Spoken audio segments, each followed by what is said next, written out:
secrétaire général et président Tolem a officiellement remis les décisions de nomination à 3 nouveaux vice-premiers ministres et 2 nouveaux ministres. Grâce aux conditions favorables, le chiffre d'affaires des importations et exportations Vietnam-Chine en 2024 devrait atteindre 200 milliards de dollars. Le déploiement du modèle de groupe religieux autonome contribue à protéger la sécurité nationale et à garantir la liberté de croyance religieuse au Vietnam.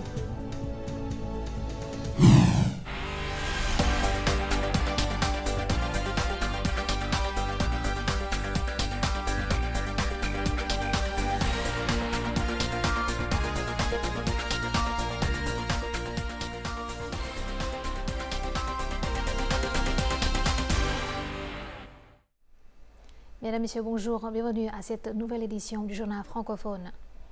La 8e session extraordinaire de la 15e législature a débuté ce lundi matin à Hanoï sous l'égide du président de l'Assemblée nationale, Chen Thanh-man, pour examiner les questions liées au personnel. Le secrétaire général du Parti communiste et président vietnamien Tolem, ainsi que le Premier ministre Phạm Minh Chính y étaient présents. Avant le début de la session, l'Assemblée nationale a observé 1 minute de silence pour commémorer le regretté secrétaire général Nguyen Phu Trọng. Avec 432 sur 432 voix des députés présentés à la séance, l'Assemblée nationale a approuvé la résolution sur la nomination de Nguyễn Hòa Bình, secrétaire du comité central du parti, Hồ Đức Phước, ministre des Finances, et Bùi Thanh Sơn, ministre des Affaires étrangères, au poste de vice-premier ministre pour le mandat 2021-2026. Les élus ont aussi approuvé la résolution sur la nomination de Đỗ Đức Duy, secrétaire du comité du parti de la province Dien Bai, au poste de ministre des Ressources naturelles et de l'Environnement, ainsi que de Nguyễn Hải Ninh, secrétaire du comité du parti de la province de Khánh Hòa, au poste de ministre de la Justice. Après une journée de travail, la 8e session extraordinaire de l'Assemblée nationale, 15e législature, s'est conclue avec succès ce lundi à Hanoï. Et l'après-midi du 26 août à Hanoï, le secrétaire général du Parti communiste vietnamien et président de la République Tolem a officiellement remis les décisions de nomination à 3 nouveaux vice-premiers ministres ainsi que les ministres des Ressources naturelles et de l'Environnement et de la Justice pour le mandat 2021-2026. Tolem a insisté sur la reconnaissance du parti et de l'État envers les nouveaux nommés pour leurs contributions passées. Il les a appelés de faire preuve d'intégrité et de loyauté envers le parti, l'État et le peuple, tout en les exhortant à s'inspirer de l'exemple du président Ho Chi Minh. Il les a également encouragés à être des modèles dans l'accomplissement de leurs devoirs et à contribuer activement à la construction et à la protection de la patrie dans le contexte actuel. Les perspectives économiques du Vietnam sont positives avec une croissance du PIB supérieure à 6% cette année et à 6,5% au cours des 2 prochaines années. Telle est la prévision de la Banque mondiale sur la base de la forte croissance du Vietnam au premier semestre de l'année. L'aspect le plus notable des performances économiques récentes du Vietnam est l'augmentation de la production industrielle qui représente un quart de la croissance du PIB. Cette croissance est réellement proportionnelle à la reprise des exportations de produits transformés et manufacturés. La croissance du commerce contribue également à la relance progressive de la demande intérieure, notamment des investissements, des services et de la consommation. Par conséquent, la demande intérieure devrait encore s'améliorer au cours du second semestre de cette année, tirée par le renforcement de la confiance des investisseurs et des consommateurs. La Banque mondiale a également souligné que la croissance du crédit n'a montré qu'une légère amélioration. En conséquence, des mesures prioritaires sont nécessaires pour assurer le développement d'un marché des capitaux sûr, efficace et sain. Au cours des 7 premiers mois de 2024, le chiffre d'affaires des importations et des exportations du Vietnam avec la Chine a atteint 112,2 milliards de dollars, soit une hausse de 25% par rapport à la même période de l'an dernier. Les produits agricoles ont toujours été un domaine clé entre les deux pays. Chaque jour, des centaines de camions de marchandises franchissent les douanes aux postes frontières. Le chiffre d'affaires des importations et exportations Vietnam-Chine en 2024 devrait atteindre 200 milliards de dollars. Chaque jour, cette entreprise exporte près de 100 tonnes de durian vers la Chine. D'ici la fin de l'année, ses commandes augmenteront de 15% par rapport à l'année dernière. Elle souhaite que ces marchandises soient dédouanées rapidement pour garantir la qualité des commandes. L'innovation et l'application de postes frontaliers numériques nous aident à livrer à temps et à garantir la qualité des produits pour nos partenaires. L'importation de produits agricoles est également très active. Au poste frontière de Kim Thanh, il y a chaque jour plus de 400 camions transportant des produits agricoles importés vers la Chine. Par rapport au début de l'année, les commandes ont augmenté. Le dédouanement est effectué rapidement. Chaque jour, nous exportons de 20 à 30 camions de marchandises. Il est prévu que d'ici la fête de la mi-automne, la demande des fruits augmentera. Les activités d'importation et d'exportation restent dynamiques. Par conséquent, l'amélioration des infrastructures, la réduction du temps de procédure et l'augmentation de la capacité de dédouanement sont favorisées par les postes frontaliers. Nous augmentons le personnel et augmentons les heures de travail pour assurer un dédouanement fluide des marchandises des entreprises. Grâce au protocole récemment signé, la Chine a officiellement autorisé l'exportation de noix de coco fraîches, de durian congelé et de crocodiles vietnamiens, ce qui devrait fortement stimuler la croissance du chiffre d'affaires des importations et des exportations des deux pays. L'exportation de durian congelé vers la Chine ouvrira des opportunités pour d'autres fruits. Nous devons toujours fixer les exigences les plus élevées pour répondre aux besoins de qualité et de sécurité alimentaire.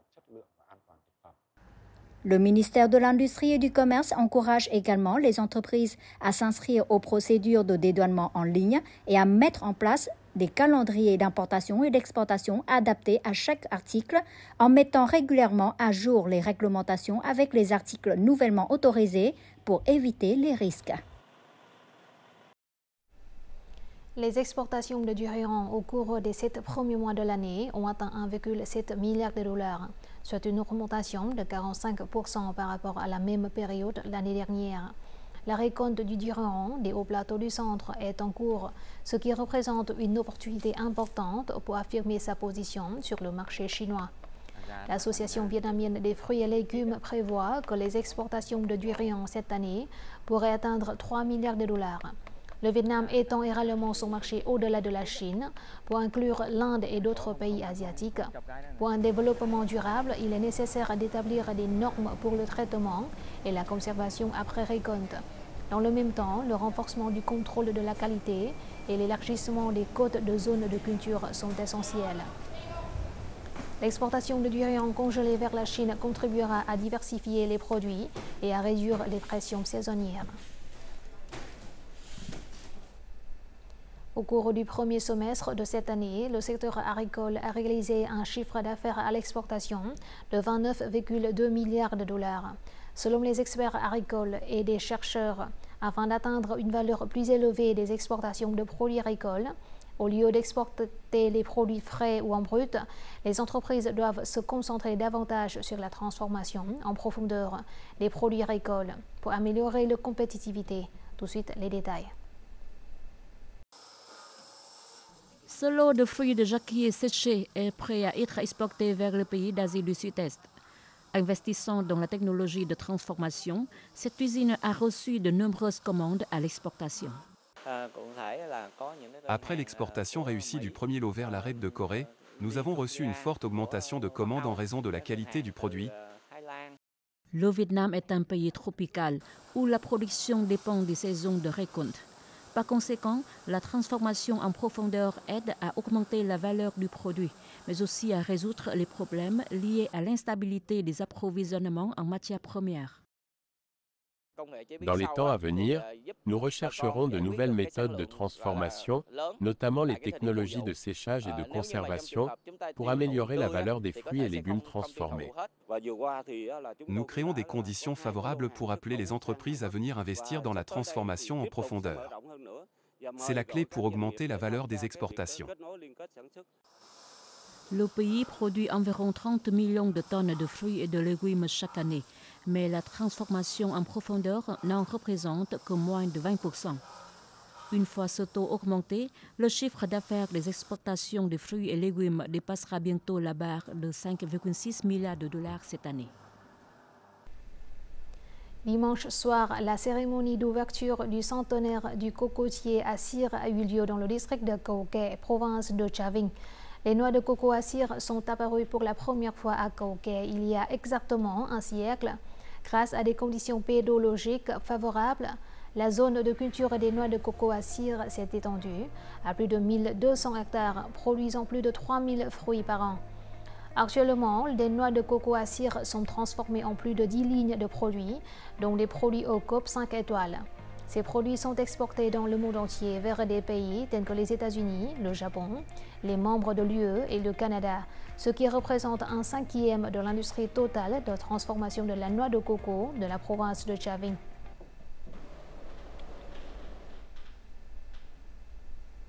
Selon les experts, la main-d'œuvre, les ressources financières et les outils technologiques sont les 3 piliers clés que le Vietnam doit développer pour suivre le rythme de l'intelligence artificielle générative et créer des solutions locales.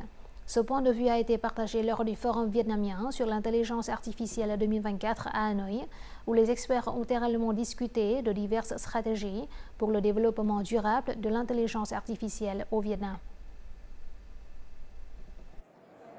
Cet appareil d'intelligence artificielle offre des fonctionnalités clés, notamment le comptage des personnes, les alertes précoces en cas d'incendie et d'explosion et le suivi des véhicules.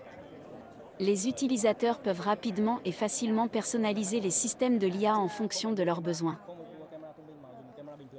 Cet appareil simplifie le processus de conception des modèles.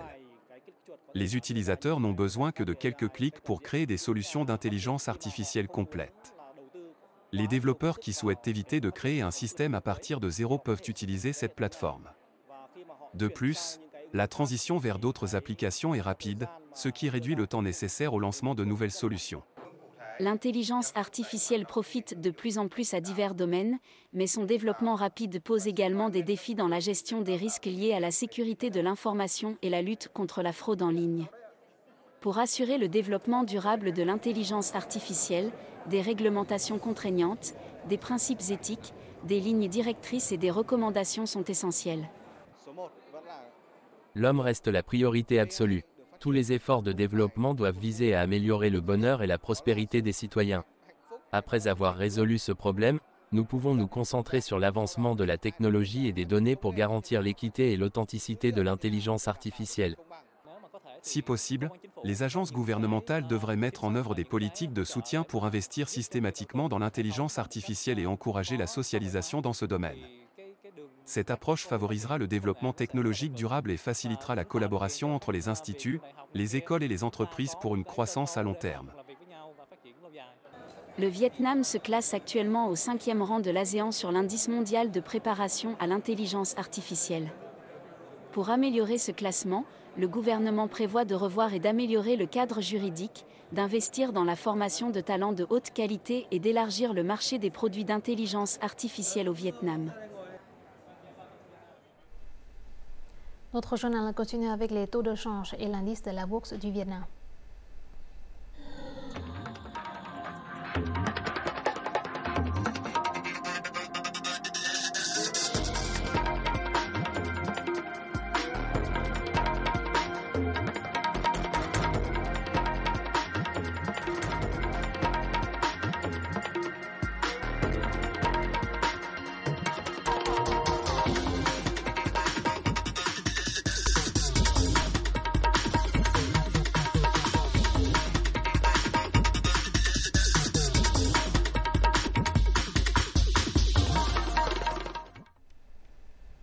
Le 25 août, de nombreuses provinces de la région montagneuse du Nord ainsi que les provinces de Thanh Hóa et Nghệ An ont continué à connaître des orages avec parfois de très fortes pluies. Les précipitations mesurées à certains endroits à Son La, Yên Bái et Thanh Hóa varient de 109 à 129 mm. Cette quantité de pluie peut facilement provoquer des inondations. Selon les prévisions, dans les heures qui viennent dans le nord et à Thanh Hóa et Nghệ An, il y aura encore des orages avec de fortes pluies qui atteindront plus de 80 mm. Il existe un risque d'inondation dans les zones basses et de crues soudaines et de glissements de terrain dans les zones montagneuses. Le parti et l'État vietnamien prêtent toujours une grande attention à l'amélioration des conditions de vie des habitants dans les hauts plateaux du centre. Le district d'Ea Soup de la province de Dakhla, par exemple, a grandement changé ces 20 dernières années. Grâce à la mise en œuvre des modèles économiques efficaces, cette zone économique de défense est actuellement un refuge sûr pour des dizaines de milliers de personnes, ce qui contribue à renforcer la souveraineté nationale. Nous voici dans un jardin de jacquier du district d'Ea Soup de la zone frontalière de Dakhla.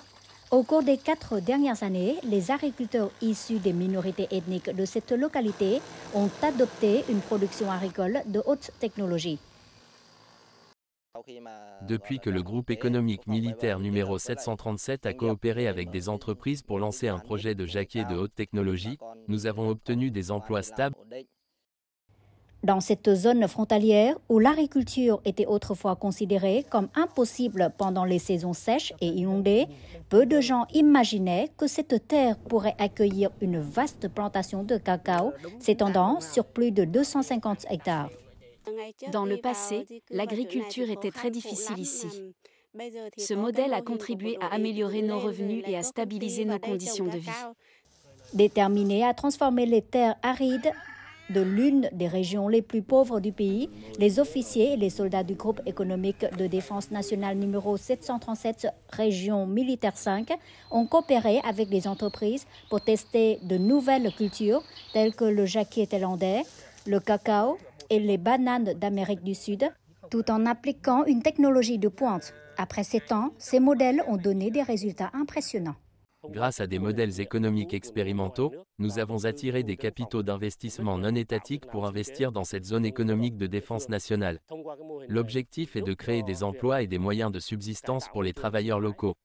Ce modèle contribue à améliorer l'environnement écologique et à changer les habitudes. D'une région où 90% des ménages étaient autrefois considérés comme pauvres, près de 1000 familles sont sorties de la pauvreté. De plus de 13 300 personnes de 19 groupes ethniques différents de cette zone frontalière bénéficient désormais de moyens de subsistance stables. Les produits agricoles de cette région sont désormais exportés vers d'autres pays et accèdent progressivement aux marchés les plus exigeants d'Europe et du Japon. En conséquence, la vie dans cette zone frontalière s'est stabilisée et les relations entre la population et les soldats se sont renforcées. 98% de la population du district de Baolum, province de Cao Bang, est constituée de minorités ethniques, dont la majorité est constituée de croyants. Comme le district est vaste et le niveau d'éducation de la population est inégal, les forces hostiles ont profité des questions de démocratie, de droits de l'homme, d'ethnicité et de religion pour saboter le gouvernement local. Afin de promouvoir l'initiative de chaque citoyen, et croyant dans la prévention et la lutte contre la criminalité, le modèle de groupe religieux autonome de la sécurité et de l'ordre a été mis en œuvre dans le hameau de Naga, district de Baolum, province de Cao Bang. Tout de suite, état de lieu. Monsieur Hoàng Văn Sự est croyant. Il est actif dans le groupe protestant Hmong du hameau de Naga, district de Baolum. Voulant trouver un emploi pour subvenir aux besoins de sa famille, il a été victime d'une escroquerie en ligne. J'ai été initié au travail d'assistant de bus. Mais j'ai réalisé que j'avais été victime d'une escroquerie et j'ai dû appeler mes proches pour obtenir l'argent de la rançon. De retour dans la localité et participant au modèle de groupe religieux autonome de la sécurité et de l'ordre, M. Sự a informé des informations aux habitants sur des stratégies des escrocs. En participant à ce modèle, les croyants religieux signent un engagement à respecter strictement les dispositions de la loi et à prévenir et combattre tous les types de crimes et de maux sociaux. Les autorités et les membres du groupe se sont rendus dans toutes les rues pour résoudre les problèmes liés à la sécurité et à l'ordre. Je conseille aux gens de ne pas confier leurs papiers d'identité et leur téléphone à d'autres. Nous devons bien connaître les gens avant de pouvoir travailler pour eux. Grâce à ce modèle, nous voulons que les habitants et les dignitaires du groupe participent activement à la protection de la sécurité et de l'ordre depuis la base et à la résolution rapide des problèmes. Lors des activités du groupe, en plus des activités quotidiennes telles que chanter des hymnes, partager la Bible et prier, les croyants ont également entendu les policiers de la commune de Pak Myo propager et diffuser les politiques de développement de l'État. Les autorités locales discutent avec la population pour éviter les informations préjudiciables émanant de forces hostiles. Nous surveillons aussi la situation pour que les gens comprennent les réglementations légales, garantissant la sécurité et l'ordre dans la région. Dans un contexte de sabotage croissant de la part des forces hostiles tirant parti des questions ethniques et religieuses, la construction de ce modèle contribue à renforcer le lien entre les habitants, les croyants et les autorités. Cela permet de prévenir et de lutter rapidement contre les violations de la loi tout en maintenant la stabilité politique et l'ordre social.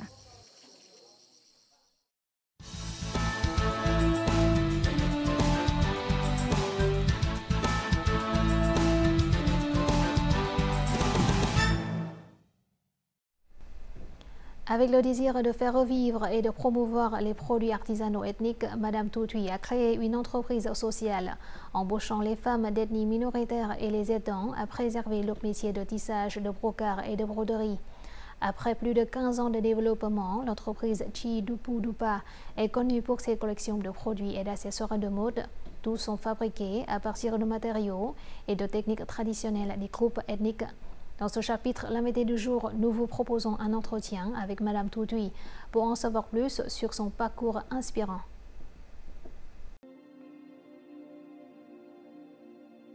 Les motifs de brocart du groupe ethnique Lao. La technique de peinture à la cire d'abeille de l'ethnie Hmong. Chaque produit est le résultat de longs parcours et de mois de recherche par Trương Thị Thu Thuy, fondatrice de Chie Dupu Dupa. Dupu Dupa vient de la langue thaï, signifiant la forêt et les montagnes. Ainsi, les produits de Chie sont entièrement fabriqués à partir de matériaux naturels. De la plantation du coton au tissage, en passant par la teinture et la broderie, tout le processus est artisanal.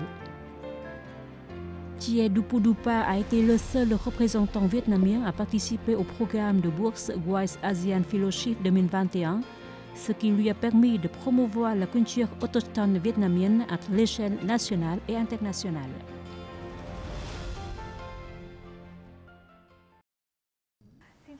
Bonjour Thuy, merci de m'avoir accordé cet entretien. Lorsque je tiens le produit de Chie Dupu Dupa dans ma main, je peux voir qu'il s'agit d'un produit artisanal très sophistiqué. Mais ce n'est pas la seule chose qui distingue les produits de Chie. Pourriez-vous nous en dire plus sur le processus de production de vos produits? Cet éléphant en coton, par exemple, il est entièrement fabriqué à partir de coton cultivé naturellement par la population locale. Nous travaillons avec les habitants pour replanter les zones de matières premières. Ainsi, nous pouvons mobiliser davantage d'artisans à faire revivre les anciennes techniques de tissage et de teinture à partir de matières naturelles.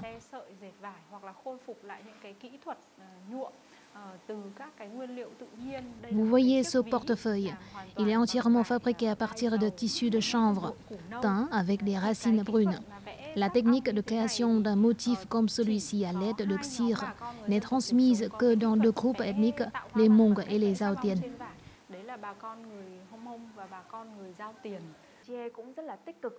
Chie organise souvent des ateliers de formation et des événements pour transmettre les messages de la préservation des valeurs culturelles traditionnelles. Pourriez-vous nous en dire plus sur vos campagnes médiatiques?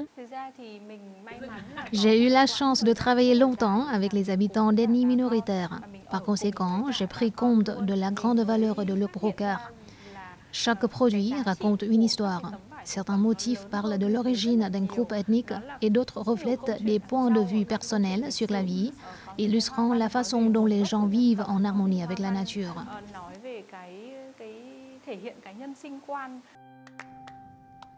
Après avoir passé 12 ans à travailler avec les minoritaires ethniques dans de nombreuses coopératives, Thu Thuy a commencé à organiser des cours de formation pour les artisans afin de leur permettre de comprendre les tendances de l'industrie textile. Une fois que les artisans ont perfectionné leurs compétences, Chie se concentre sur la conception de nouveaux produits. Elle envoie des prototypes aux coopératives pour la finition. Ces efforts ont contribué à promouvoir des moyens de subsistance durables pour les habitants de villages artisanaux traditionnels. Une idée d'entreprise vise toujours un marché ou une communauté. Lorsque vous avez fondé Thié Dupudupa, quelle mission ou quel objectif visiez-vous? Lorsque je travaillais et vivais avec les habitants des montagnes, il n'y avait pas d'électricité à cette époque. Les terres agricoles diminuaient et même si le tourisme était en plein essor, tout le monde n'en profitait pas. Les chances d'une vie meilleure étaient très rares. J'ai eu une forte conviction quant à l'importance de la création d'emplois.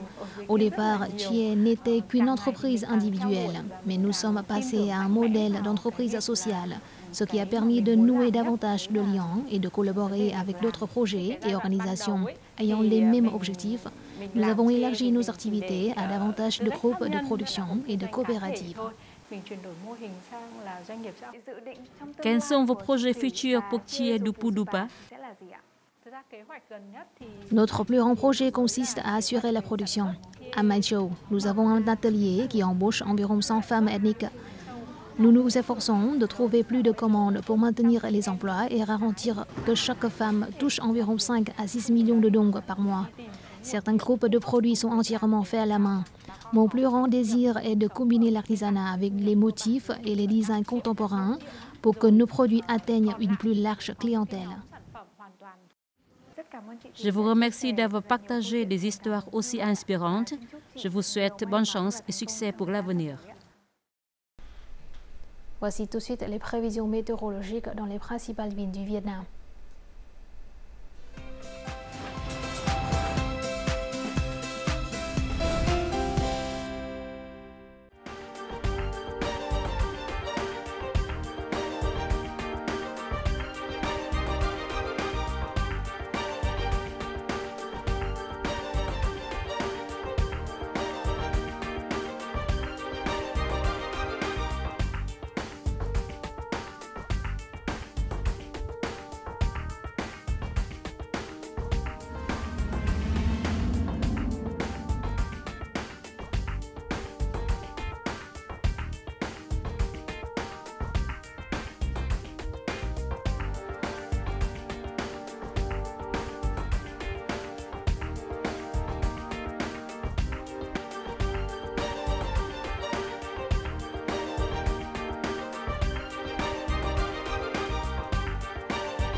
C'est la fin de notre journal francophone. Merci de votre attention. Afin de regarder en ligne les émissions de la chaîne VTV4, veuillez consulter le site web apparu à l'écran.